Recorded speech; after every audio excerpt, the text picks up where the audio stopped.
Eggers, who's going to introduce our next panel. JP Eggers is an amazing innovation scholar. He is also our Dean of MBA programs. He's a personal friend, and I'm so excited that he's here to introduce our next panel.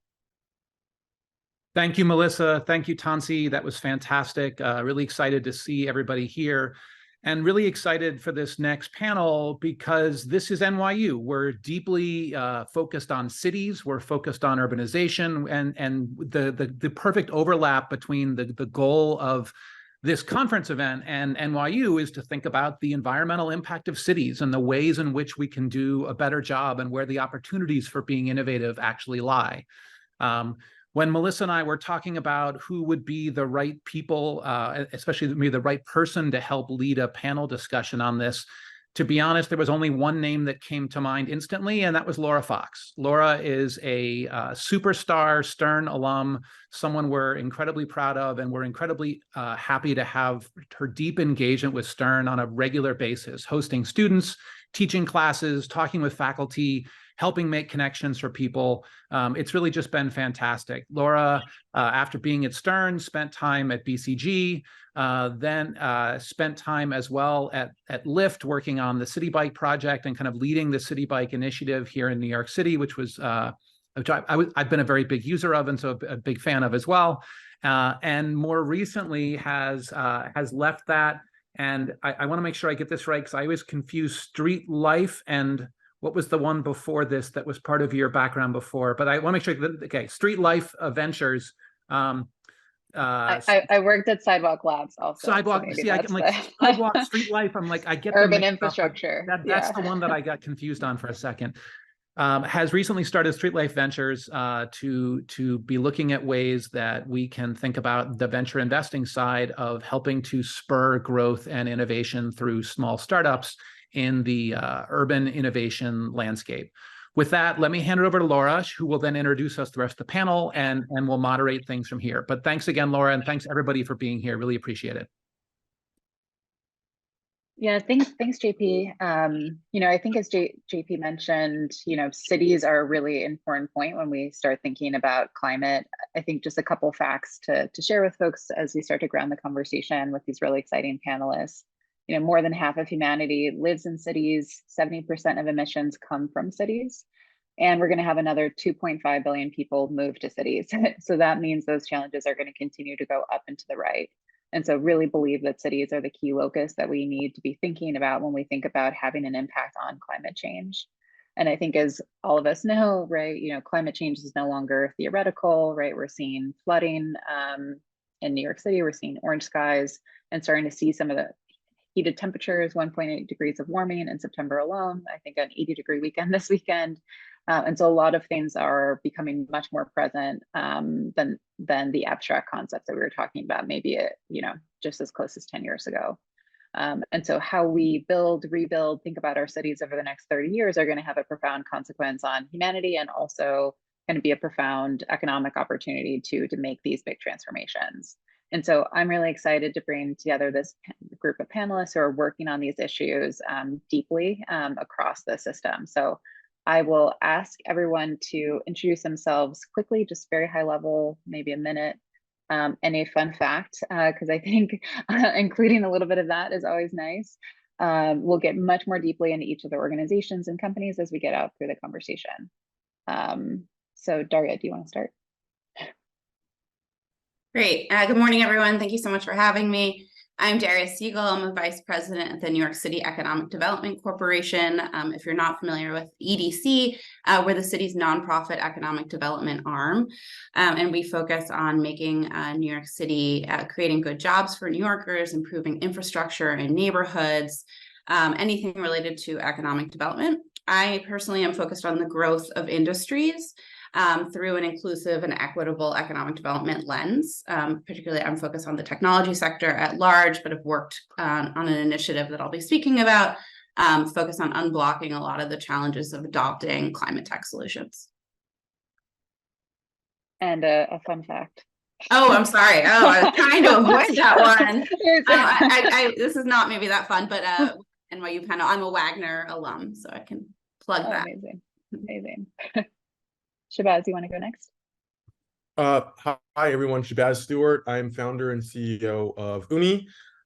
We're focused on building infrastructure at scale for bikes and scooters. The thought being that, if you ride a bike in a city like New York, usually the second leading reason that you either don't use your bike or don't use your bike more often is because of lack of parking and charging. And so we're trying to solve that problem in partnership with government and the private sector, and to do so in a manner that actually follows the best practices established by City Bike and the best practices established by the city's bus shelter and newsstand program. Fun fact, I have never driven a car in my life. I'm 34. I don't have a license. I grew up in Brooklyn, and it's not something that I did like consciously. I was not like an anti-car warrior growing up. I just it just wasn't a high priority for me. And like many New Yorkers, I eventually hit 30 and I was like, okay, this is like a thing.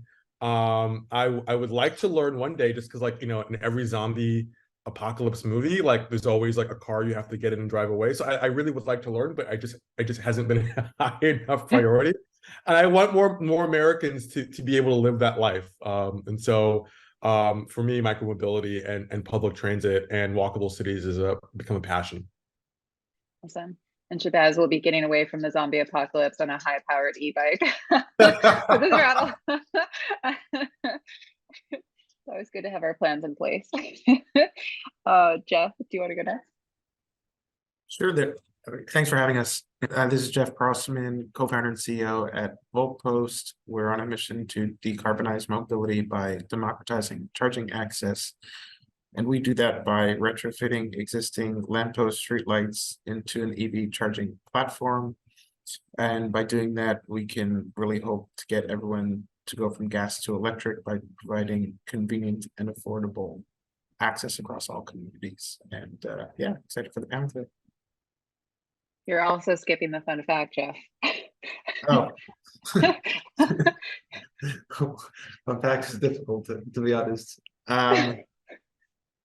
Well, I could say an insight of walking the streets of Brooklyn, of first coming up with this idea, seeing all the cars parked crammed. And I know, obviously, driving in cities is not really the ideal solution, but part of a broader ecosystem.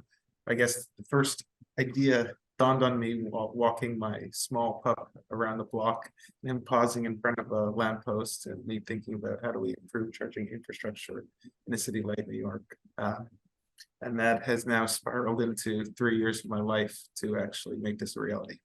So awesome. Very cool. Thank you. And my fun fact, I was a golf caddy growing up for 7 summers. I had nothing in common with people that I caddied for. So I learned to ask a lot of questions, to the point that my nickname with friends is often 20 questions. So I love moderating because I get to ask all the questions. So Daria, let's start with you. With your role at the EDC, you're really at the heart of how New York City is thinking about becoming a leading city for urban climate innovation. And there's multiple, as you referenced, like multiple different industries that are playing a part of that. Like, how are you thinking about some of the biggest sources of emissions and kind of key priorities for New York City EDC in terms of attacking those and prioritizing work in New York? Sure, it's a big question. And EDC does a lot of things, so I'll just kind of hone in on some of the work that we're doing on my team specifically. So just for more context, EDC does manage over 60 million square feet of real estate across over 200 properties throughout the 5 boroughs. So I would say we are particularly focused on how do we leverage those assets to support climate innovation and the adoption of new technologies, both for our own assets, but to de-risk them for the city, and hopefully raise awareness of early stage companies that are solving some of these challenges. So that's a big role that we play, particularly focused on building emissions, but I don't want to omit like a lot of the other work that EDC is leading on, like Lower Manhattan coastal flooding and resilience is a huge initiative. But we are really there to catalyze industry to respond to these challenges so that industry will create good jobs while meeting our public policy goals around local law 97 and other enforcement mechanisms that we have in place.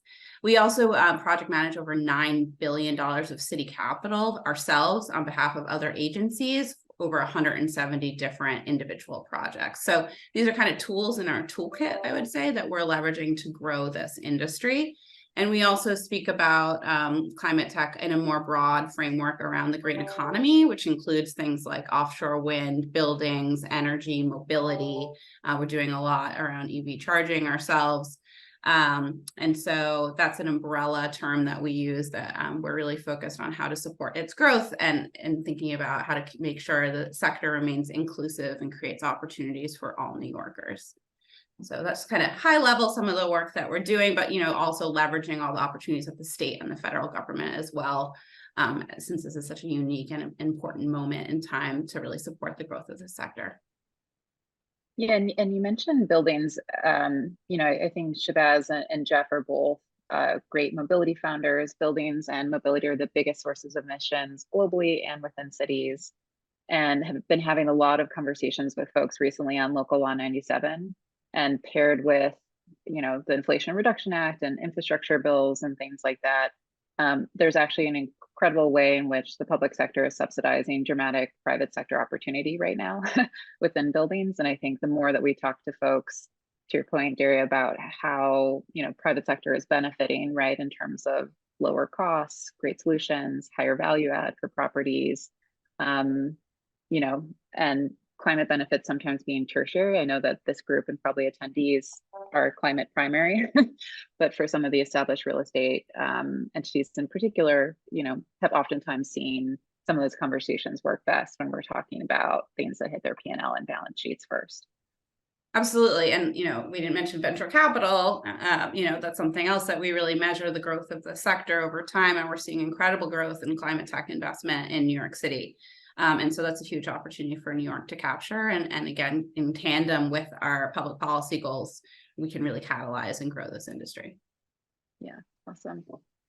And Shabazz, bikes are something like 98% less emissions than driving a car. Yeah. And great to know you've never driven a car yourself. And when you were introducing, Oonee, you were speaking a little bit about safe bike parking as a really critical part of building kind of a cycling culture and cycling ecosystem for something that can get you there faster, cheaper, and is ultimately greener. Can you talk a little bit about how that's been a pain point and how you're starting to address some of that with Oonee, kind of broad strokes, and then we'll get into more details as we go. Sure. I think we have. So my background's in policy, and I tend to look at this in two ways that I think have been a departure from how folks who have thought about this earlier, right? And I actually think this is one thing that has helped Motivate and Lyft be so successful at bike share. I didn't grow up biking in cities for transit. I biked in the park.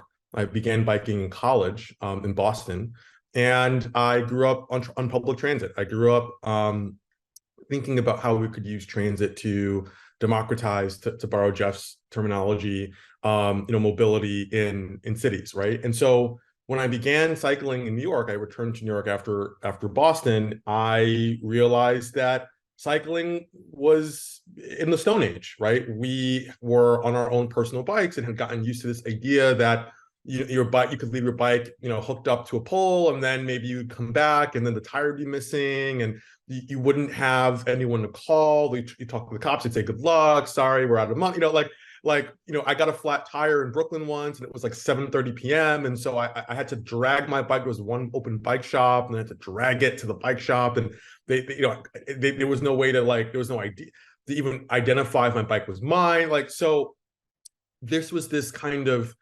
There was this incongruence that was occurring. We were increasingly saying that cycling and micromobility, as we would come to know it, was this central sort of, solution to traffic problems. It was this emerging landscape, but also we were treating it like it was the 19th century. And if we're going to really rely on micromobility to be something that can help alleviate traffic congestion in cities like New York, and for perspective, about 40% of all car trips in New York City are under 1 mile. So if we're really going to migrate those into other form factors like walking and micromobility, then we've got to apply transit and urban planning best practices to the world of cycling. And so something that we've come to know in the world of transit, we need to have, a network density. We need to tackle the pain points of the experience head on. We need to offer a modern, convenient, I would say concierge experience to the rider. We can't hold riders hostage. We can't say, this is going to be the experience that is woefully inconvenient, that requires you to be an utmost true believer in order to take advantage of. And that's what we were doing.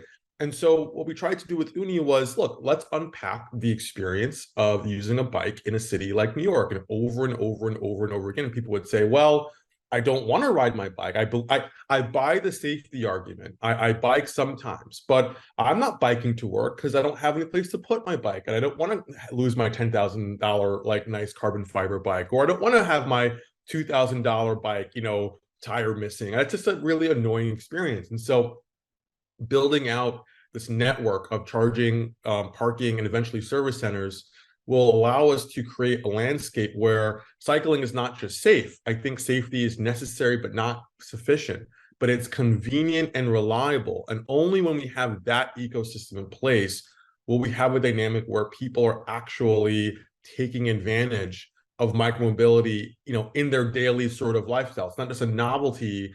It's a way to get around that's akin to public transit. That's great. And Shabazz knows this. I had this experience when I got my first bike living in New York City.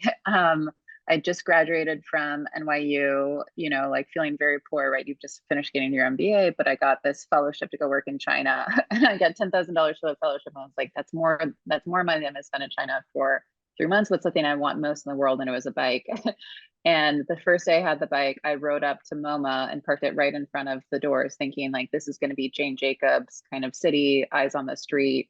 This is going to be the safest place to park it. And, little known to me, I walk out and the rear wheel, which is the most expensive wheel on a bike, is missing. And had to go through the replacement. It wasn't an expensive bike, but it was very expensive to me. And that was an incredibly painful experience and completely changed how I thought about like trips I take using bike share, trips I take using transit, trips I can actually take using my private bike. So they've experienced this pain point directly. And Jeff, kind of moving on to you, like you mentioned lampposts, and I loved hearing that origin story. I've known you for a long time and hadn't heard it, and loved that it was with your dog. And lampposts are kind of these like little known, little thought about aspects of the urban ecosystem. Like, can you help build this group's like FOMO for why lampposts are really important for this transition, and a little bit more about the ways that you're using them and changing ecosystem, not adding incremental kind of infrastructure to the street? Yeah, sure. So, just to give a bit of background, I was the director of innovation at Samsung prior to starting this company, and really looking at where does transmit technology in a way that you can make biggest impact, bring new products to market. And obviously in mobile, you're kind of overdeveloping in a market where year over year there's another version of a phone, but ultimately incremental features. But then if you're looking in the built environment at something like a lamppost, this infrastructure is in the fabric of communities, but frankly not really serving much purpose. It literally only has a light in most cases, and that's it. And it's huge, and really could be an opportunity to be monetized on multiple fronts. And so really with what we're doing, ultimately on the charging front, recognizing that there's truly a need to accelerate adoption as part of that larger decarbonization targets, is really just having a simple turnkey solution, taking new hardware which lives on top of the existing asset and can be installed in an hour, easily serviced to maximize uptime and lower operating maintenance costs with a modular platform approach, both physically and digitally. And then thinking about really EV charging as the entry point, but how this can be a true platform with other services. And that includes thinking about micromobility and multimodal charging and connectivity like 5G, as well as other grid services. So it's how do we take something that is frankly a kind of outdated asset that nobody has really put much time and energy in bringing to the 21st century, and then apply all the 21st century tech thinking in a sustainable fashion. Yeah, I love that. And you know, it means that we can use all these federal dollars on the table to upgrade our existing urban infrastructure. Right, to your point, 5G. We don't need to have the Q-tip towers, as we, you know, kind of call them across the city, right, to provide those kinds of services. Air quality, which is becoming so much more important, traffic monitoring and management. I think that the number of use cases that upgrading the lamppost through EV charging are just dramatic and really exciting. And so maybe Daria, turning it back to you, like, you know, the city obviously is working through a lot of things. Like we, you know, came out of a pandemic.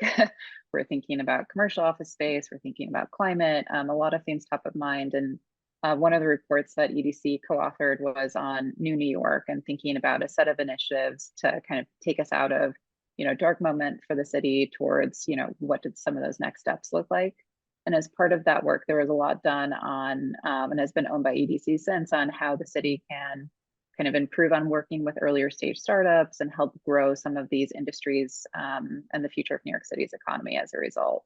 Can you talk a little bit about maybe some of the findings from that work and some of the next steps that are starting to come out of that? Absolutely. So the report Laura is referencing is the New New York report, which came out at the end of last year. I can drop a link in the chat, but it was really a first of its kind report authored by the mayor and the governor together around how can New York City recover coming out of the pandemic and the new ways people are living and working. And so it's a set of 40 initiatives all focused around that. And of course, we've made some great progress. I want to start there. So just last week, we announced we've recovered our total job numbers and surpassed jobs pre-COVID, which is really fantastic, but there's still a lot more work to do. So in the set of 40 initiatives, I've been driving forward one of those, which is the goal of making New York City a global hub for urban innovation. And so we've partnered with Cornell Tech in this effort, and I'll give a shout out both to Oonee and Voltpost. They've been interview subjects for us in this work. And so we've interviewed over 130 stakeholders across industry, venture capital, academia, government, lots of other sectors and best practices to really come up with a roadmap that will set us on this path. And so this report is actually coming out next week, which is really exciting, called Pilot New York City. Hopefully you will all see it. But it really is a list of recommendations that will help us advance this effort. And it really will take a full ecosystem approach. So there's a lot the city can do, and I'll chat a little bit about that, but we're really going to need to partner with academia. We're going to need to work with industry. This is going to take everyone working together to meet these ambitious goals. And so I'll highlight a few pieces of it without hopefully scooping the report. But one thing where I think people are really excited about is looking at procurement modernization. And when I say people are excited, maybe I'm very policy wonky, so hopefully people on this panel are excited about this. But one of the big issues that we have in city is that it's relatively easy to be able to pilot new technology. I say relatively because nothing with the city is actually easy. But there are a lot of ways to do no-cost demonstration projects across city government. Unfortunately, when we do that pilot and it's tremendously successful, there's no way to procure it after that pilot. So we have to re-RFP it, start that process all over again. And it's hard for startups to get contracts with city government for a variety of reasons. And so what we're looking to do is we're working really closely with the Mayor's Office of Contract Services to look at more innovative ways to do procurement and to test pilots and then allow them to move on into contracting should they be successful. And so this is I would say, huge lift. And we're really excited to have Mox on board and working with us on this effort because they understand, again, this importance of these public policy goals. If we want to meet these ambitious targets, like we need to adopt climate technologies. And so we need to figure out ways to unblock these issues. That's one piece of it. I won't go too far, but another piece we're excited about is how can we partner with our incredible research institutions across New York City to the point of being a full ecosystem approach. We need to test and evaluate all these pilots that we do. How do we understand that they're successful? And so we have incredible talent here in New York, I think, that can help us do that. And how do we foster greater collaboration between research and government? So that's another piece of work that you'll be hearing more about, and we hope to have some early wins around that effort.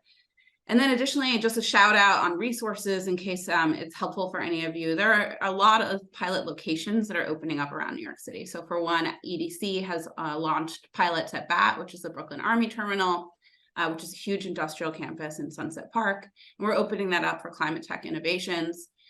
Similarly at the Brooklyn Navy Yard through Yard Labs, they are supporting pilot technologies over at the Yard, and similarly at Governor's Island. And so there are all these great resources, but I think it can be really overwhelming for the private sector to know where to go and where to find these opportunities and where to get financing and what are the grants that are available in the RFPs. And so we're looking to create like a one-stop shop for all these opportunities to point you in the right direction so that, you know, you don't get lost in the maze of things happening in New York City and New York State. And so that's something that will also be announced in this report. And then we're really looking forward to working together with all these pilot groups to support this growth and really expedite these piloting opportunities and hopefully help support scaling them as well. And a shout out to Laura, who's been an advisor on this work, of course, and we couldn't do all this work without you. So thank you for everything. Yeah, and I think, you know, I just want to double down on what Daria was saying about the procurement modernization. You know, when I was getting my MBA at NYU, and hopefully this is interesting for some of the kind of current MBAs on the line, like we didn't talk as much about government and role of government in relationship to private sector and how that can be highly beneficial on both sides. And I think that's starting to change with the work that Tansi's doing and the increased focus on climate, right? Where climates are, you know, incredibly regulated markets. But this is a great example where you can partner together to get scale very quickly, right? Where, you know, it's not of like that pilot and then, you know, what comes next, but a pilot that shows what can happen, and then you as a startup can potentially have scale across the entirety of a city or a neighborhood at the scale of density of New York. That's incredibly exciting. So just want to double down with a shout out on that. And that procurement sounds like a boring topic, but it's really exciting. So thank you for all the work you're doing there. You know, and I think moving back to Shabazz, you know, you were talking about, you know, the Oonee platform has many different elements, right? So we spoke a little bit about the secure bike parking side. Something that audience members may have also seen in the news is, you know, batteries as it relates to e-bikes and battery fires, with some unfortunate kind of instances of those battery fires in buildings. And you're building a product kind of specifically to solve for kind of the battery challenge that we're facing. And you've been working with delivery workers and others. Like, would love to have you just share a little bit about that and how that works and why it's important. And look, I actually want to add some, you know, maybe a provocative note of color and context that maybe Jeff would agree with. But, you know, I think as we talk about how cities are going to navigate these 21st century challenges, it's important to contextualize the efforts of startups in this space as an extension in many ways of government. Civic society has really often played an important role in transportation and mobility. New York City subway was a public-private partnership, right? The bus network was run by private companies and then was a public-private partnership. And so, and in many ways still is, you know, dollar vans are, you know, a public-private partnership, right? And so I often get a lot of feedback from folks who are like, oh, wow, you're doing a lot, but, you know, shouldn't government be doing this stuff? And shouldn't, you know, is this something that this is a startup space, or how are you in relation to, you know, what DOT is doing? And I think that how I would sort of framework this is, you know, we are civic society operators who are trying to work with government to extract, you know, maximum ROI from existing government efforts and programs. And so I know that in our case, you know, lithium ion fires, secure bike parking, these are directly adjacent and ancillary to existing government efforts to decarbonize mobility in New York City. And so I just think that's really, really important context for this conversation, that, you know, especially when we have Daria from EDC on, like, we're all really working in partnership together, and a lot of our work is about kind of, you know, I would say unearthing those best practices and allowing us to kind of build a better ecosystem together. But to answer your question more directly, we've had more than 200 lithium ion fires this year, 16 deaths. It's a continuation of a trend that's been, mounting for the past 3 years. We are trying to build a thoughtful and efficacious charging system that can be integrated into our present programs and also be integrated to the hundreds of thousands of properties in New York City. I think that this problem has been really misunderstood.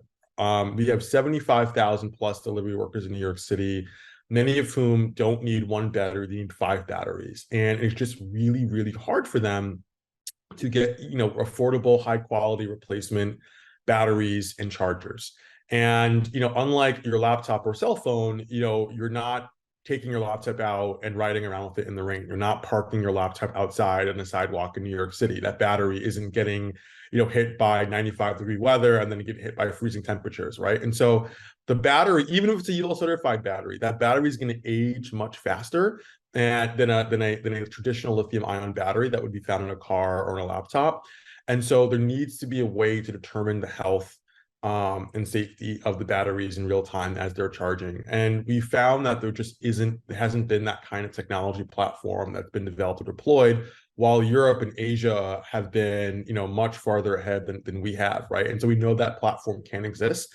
The technology component is one element, but Oonee is really an infrastructure company. So our goal is to take that technology, those best practices, and scale them. And so we've been trying to work with the FDNY, trying to work with government to figure out, okay, what is the solution platform that we can adopt to enable this to scale, this kind of technology, this infrastructure to scale across the board, all 5 boroughs and beyond. Awesome. Shabazz knows this. We've been on panels together over the years, and oftentimes Shabazz describes something in a way that I find to be completely memorable and I will take forward for life. One of them from a panel a couple of years ago was Shabazz describing cars as penthouse transportation based on like the average cost per month. And I think that this idea of like we are civic society operators really kind of hits the nail on the head in terms of ways and the level of depth that companies in this space think about partnering with government and seeing like joint and shared value. So really excited about what you're building, and thanks for kind of the framing of the level of depth of these partnerships too. Okay, Jeff, moving to you. I had this interesting moment earlier this year. My husband and I were in Korea, and happy to talk anyone's ear off about public transportation in Seoul because it was really exciting. But one of the places we visited was this tiny island in the south called Jeju Island, and we're walking around, and I noticed that there's tons of EV chargers all across. So I just look up on my phone, what's the number of EV chargers in tiny Jeju Island, population of 700,000 compared to New York City, population of many millions. And Jeju Island has something like 3x more, chargers on this island than we have in New York City. And this is not like a New York City specific problem. This isn't against New York City government. This is like a problem that we're seeing kind of across the country as we think about scaling charging infrastructure. What do you think some of the biggest blockers are today, be it kind of cost? We could talk about, permitting structures, like whatever's most top of mind. And what do you think about in terms of opportunities for solving some of those challenges? Sure. Yeah. And first, I just want to say, Shabazz, that comment on the e-health of batteries, I think is very much on point and something that needs to be solved for both from a technology and policy perspective. Love to get into that more, but I don't want to derail the questions here. Laura, I mean, honestly, deploying EV chargers, as we all know, in the public right of way or in cities in any capacity is hard. And there's significant hurdles. And I think the EDC is doing a great job in trying to build bridges in partnerships, both on the public and private side. Obviously, we did our first pilot with New Lab and supported the EDC and the DOT, and got 2 chargers out on lampposts owned by the DOT and showed people how it worked as a stepping stone to broader deployment. And obviously, New York City has targets that the DOT has published of the goal of 10,000 curbside by 2030, which is in different ways being activated, which we're working to be a part of. But I think first and foremost is that it's great to set targets in these reports, but then when you roll up your sleeves and get to work, you end up speaking to a lot of people who are very much engaged and excited about the concept of deploying. They see the need and they see the value, but obviously in big cities like New York, individuals go so far in being excited and then still operate in silos.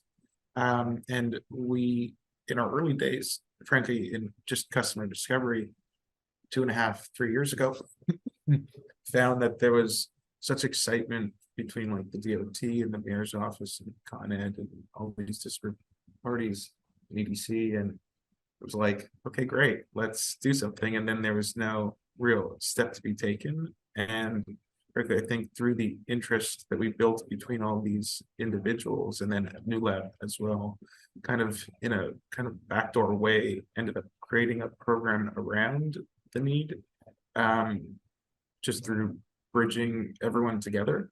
I would say kind of fast forward to where we are now and deploying chargers. You obviously have metering challenges dealing with Con Ed in relation to DOT, and they have a relationship that is clearly of different perspectives depending on which department you're talking to. But just kind of normalizing what the standards are for broader deployment. And I don't mean that just in what could be accepted in a nicer grant application, but I actually mean in that if we have a solution or if any company would like to deploy in the city, just a clear entry point for interconnection to a specific site, which I think right now is, well, not think, I see is incredibly fragmented in the way that these projects get off the ground. So we're doing our part, obviously, from our lens of building those bridges. And frankly, we do have such a world of support around what we're doing, not just in New York, but broadly across the country to fill that need across all communities. But there is certainly a lot of work left to be done. Can I add one thing to that as well? I mean, Yeah. this goes back to my earlier thesis that, you know, a lot of the work that we're doing is part of this broader civic society, government adjacent effort.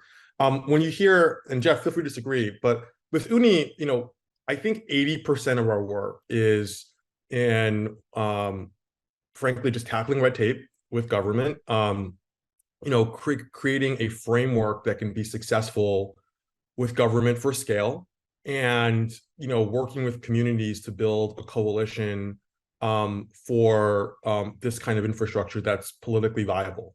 You know, when we risk assess or the businesses, you know, the technology is actually the easiest part. Like, I don't think that, Jeff, I don't know if actually the technology of putting, like, it's not like, it's not the risk of Oonee. The risk of Oonee is, can we work with government? Can we work with the public sector? Can we work with communities to create a framework that everyone loves, that's politically viable? Can we create, and that's, I'm not trying to say that that's not a critique of government, but that's why I think it's important to understand that our companies are really, you know, involved in public service and the public sector efforts more than folks realize. We're not tech companies. We're really, you know, we're really creating public transit and public infrastructure and trying to solve all of the problems there within, that maybe are broadly familiar to our friends who work in DOT or work at, you know, and Laura, maybe that's what's also your experience at Lyft and City Bike, but that's something that I don't think is commonly understood.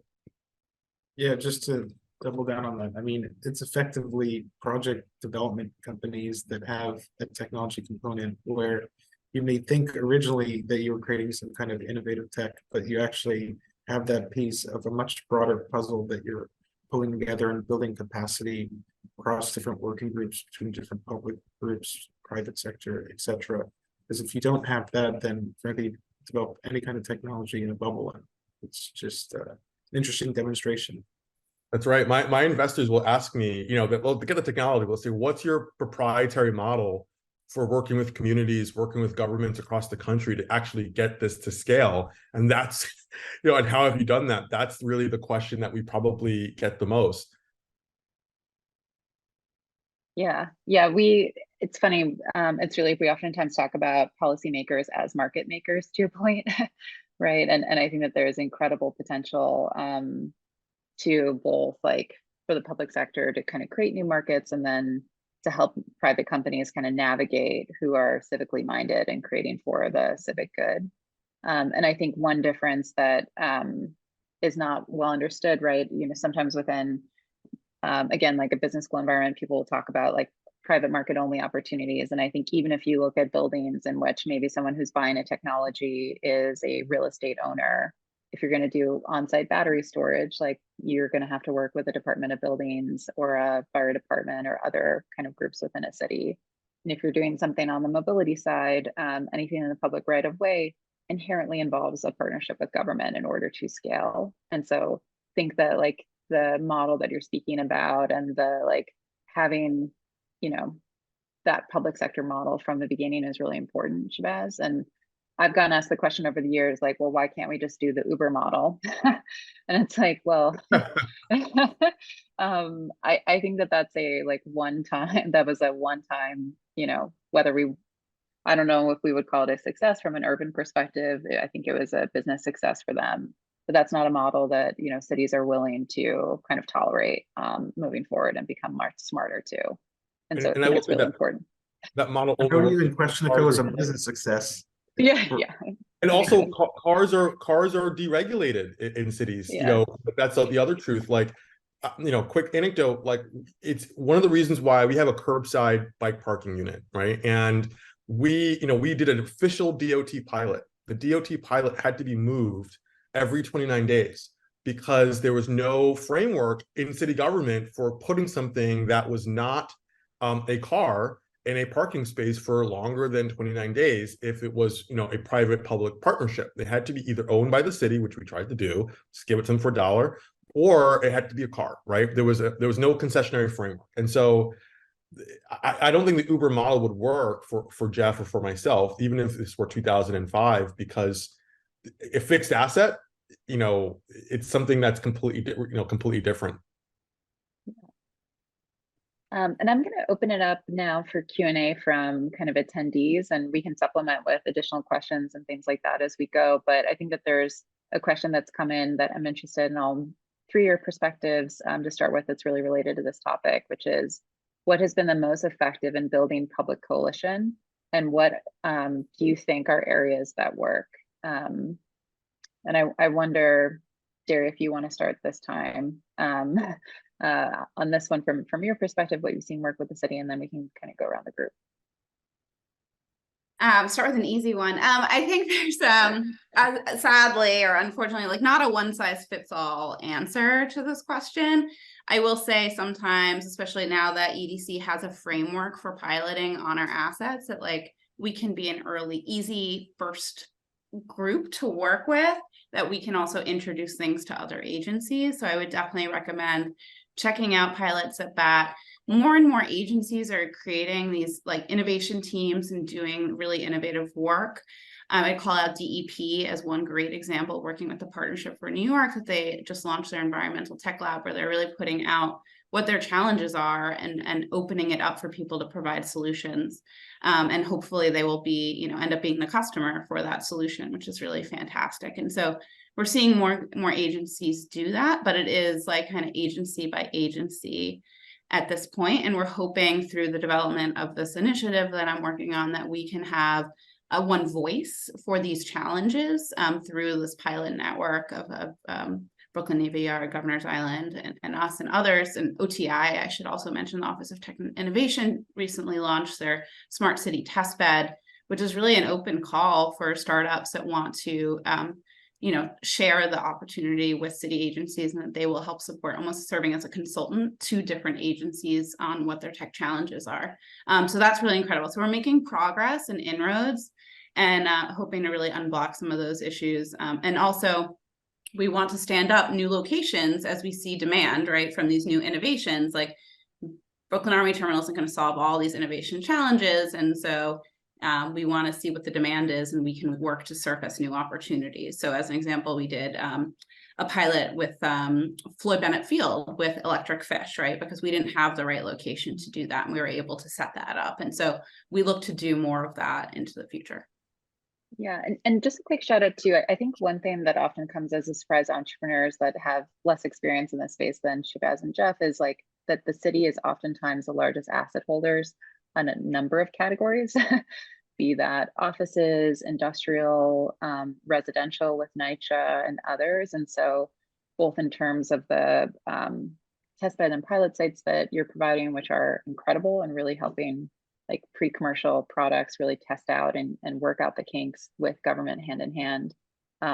Big shout out there. And then I think we've also seen examples like Gradient, who does kind of window level unit heat pumps, you know, not only be selling to individual consumers, but also getting big contracts from groups like NYCHA, which allow them to scale up all of their production, bring down unit costs, like in some really exciting areas too. So just a shout out on that side. Shabazz, Jeff, either of you want to continue to build on this example? I would say like you should be looking in these early days of any kind of climate tech innovation of organizations that have the word innovation or economic development in their title as their kind of entry points that are development engines for trying to bring new things to market. You can get lost in talking to so many different organizations that ultimately you spin your wheels and get a lot of people excited, but it doesn't really move the needle. And I would also say just looking at for side doors rather than the front doors. So for example, we're doing a contract with the Parks District in Illinois, and it's not always necessarily the straightforward way that you think is the entry point, but sometimes there's a sister organization or organization that actually owns land in a way that serves the need, which feels to the end user, to the public, as actually the same experience, but ultimately from a contracting process, it's more streamlined because they have access to, or the ability to provide access to something that within other jurisdiction or other agencies, you hit walls. So.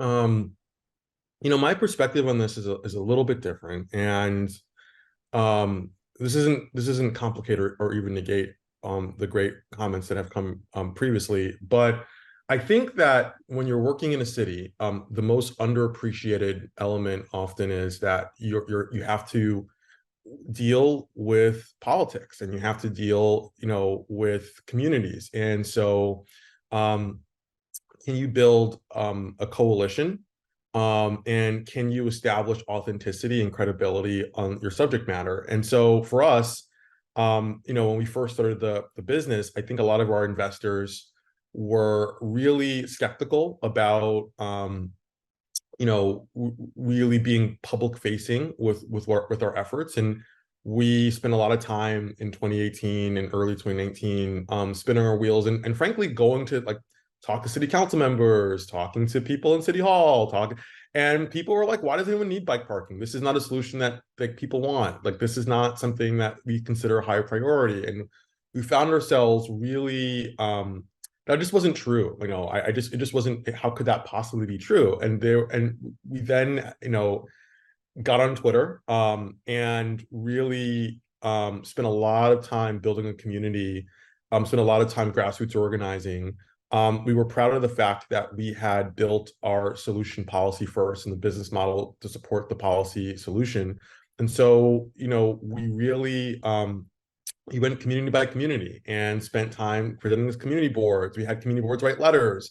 We had, you know, we got media from you know, on Twitter, and, you know, in the conventional media, and we got a lot of the advocates to call people, you know, their city council members and say, why aren't we doing this faster? And we would end up, when we actually launched infrastructure, we got sometimes 100 people out there, we got the press out there, and we built a story that I think really resonated with policy leaders, and we were able to turn that narrative around. Now no one asks us that question anymore. It's something that I think is been well established, and we've been able to avoid some of the politics. You know, you can't really deploy anything in New York City without everyone like hating you. We've been able to avoid that. You know, and at least no one hates us. You know, not everyone loves us, but people don't hate us. But I think that I think shying away from the political element of land use and technology in a city like New York is really the wrong move. I think we have to, you know, engage in a forthright manner communities and the public at large, and say, look, like, here's what we're doing, here's why it works, and here's why it's going to be good for your community, and you should call your CM, you should call, you know, EDC or DOT and say you're excited about this, right? And you know, that can give our allies and champions in government, you know, the cover and framework to take more risks. So what we're really asking government to do is take risks. We're saying, hey, this is something that hasn't been done before. We need you to take a risk and a leap of faith with us. And that can be very scary because a lot of startups don't keep their promises. A lot of solutions are half-baked. And, you know, having that credibility really can be the deciding factor in, do we get to have a pilot? Do we get to have a scale proposition after the pilot? And is this something that where people are gonna walk away from? Yeah, and just to build on that, even for City Bike, which, you know, just hit its 10-year anniversary, you know, I was, you know, my first week at City Bike, I was hiring our policy lead, who became a cherished good friend. Shabazz knows him very well as well. And I remember I asked him a question about, you know, we had this long-term standing partnership with DOT.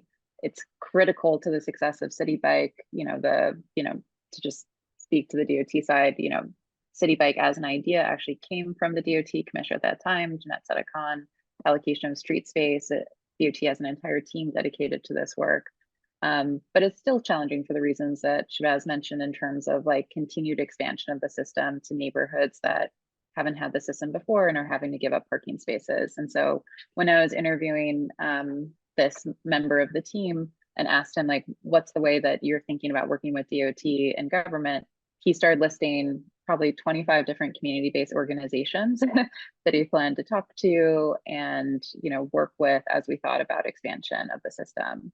And, you know, I think for me, who had worked on like higher level public-private partnerships prior to that, I just saw the complete success of that approach to what Shabazz was mentioning, right? Of getting people who live in their own neighborhoods to be really excited about what you're bringing and help politicians who, you know, might have four loud, what we call NIMBYs, not in my backyard, show up to their community board meetings and others who are yelling at them. But if they have, you know, 20 other people, 30 other people, 50 other people calling them, sending emails, etc., about why this is really critical to them, showing up to events, that helps build a sense that like you don't need to, you know, use limited political will or limited political resources to deploy something that can be really meaningful for neighborhoods, communities, climate, all those aspects.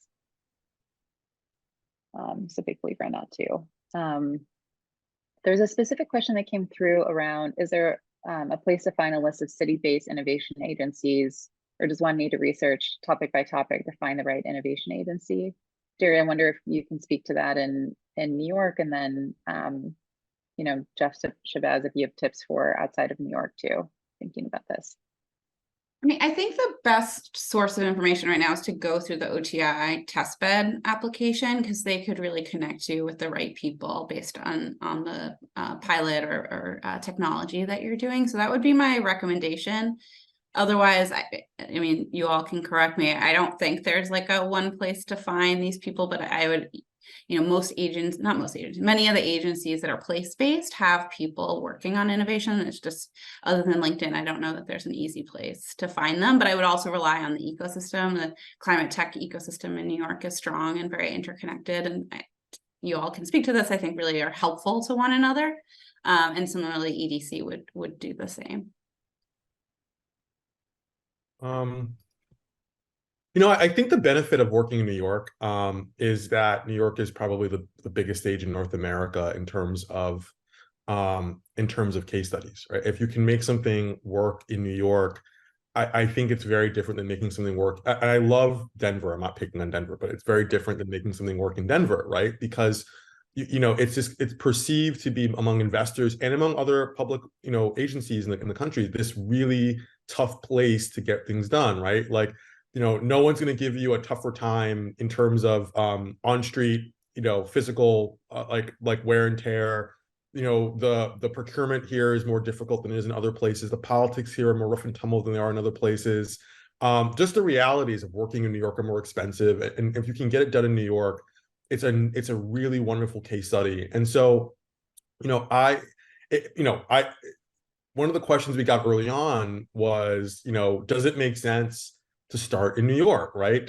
Why not start in another market where things might be a little easier? And aside from the fact that we're from New York and we know New York, I would often find myself saying that, I hate this, but it's, I hate saying because it's so self-aggrandizing, but if you can make it here, you can make it anywhere, right? There's this idea that if it can work in New York, the media attention, the case study, you can take that and really go anywhere else in the country from a credibility standpoint. Very few people question New York. And so to folks who are operating here, I would say case study, and document with as much media as you can. And by media, I mean, can you do a video? Can you get folks on record? Can you, how can you really accumulate these data points, both quantitatively and qualitatively, and bring that to other markets and say, look, like New York is one of the hardest places, to do business because it's so big and so dense, and there's so many voices that are often, quite fractious. Here's what we did to be a success in New York, and like, how can we take these learned practices and apply them to your distinct and different market, but with understanding that we are ready for prime time. So, I know that's maybe not a direct answer to your question, but it's the folks who are operating here already, being able to leverage that and going to other places with a increased amount of credibility, I think is really important. Yeah, definitely double down on what you just said. I mean, ultimately, having any kind of case study in New York City becomes a springboard for pretty much anywhere else in the country, as whatever insights, especially when you're doing something new where you're pushing things forward in the risk-averse public sector, they typically want to find those best practices and understand what they can follow from previous pilot projects that were a success, is a way to validate that they should possibly take that step forward in their local market. I would say more directly in response to the question, I mean, there is no all-encompassing entry point for labs and innovation and economic development, but I would say that the innovation economy generally is somewhat interconnected. So for example, we work very close with New Lab here in Brooklyn. They have opened up a facility in Detroit. We have a project in Detroit, which came through a lot of the network effects from that. And then from there, I mean, ultimately, once you're part of these communities, you really find other entry points to other markets because they're all trying to get this new climate innovation off the ground. And maybe one thing to just add before we turn over to Melissa too is that, we're talking about New York City right now, which is, I think, as everyone has said, very worthy to work on because it leads to great case studies, but is the most complex, right? Because it's the largest city, right? So you have the most number of agencies, decision makers, et cetera, versus, cities that are a little bit smaller, even at the scale of Jersey City, which is a quite a big city. That decision making is fairly consolidated because there's kind of one head of infrastructure who, also oversees transportation. And so things can be a little bit more streamlined in that way. And so I do think that this idea of like, is there a head of innovation is probably going to be something that you'll see in a much larger city versus someone who's leading on kind of a set of assets specifically is going to be much truer in a kind of small to medium sized city. Just a shout out to folks who are kind of navigating this on the call. Cool. Well, Melissa. Yeah, thank you so much, you guys. This was a wonderful panel. It's so interesting. You guys are all working on such cool projects. I want to say Thank you to Shabazz and Daria and Jeffrey for joining us. And thank you especially to Laura for organizing this panel. You did a really awesome job. And so I'm sure if we could hear all the audience applauding, you would hear all the audience applauding, but we hope to have you back again soon. So thank you.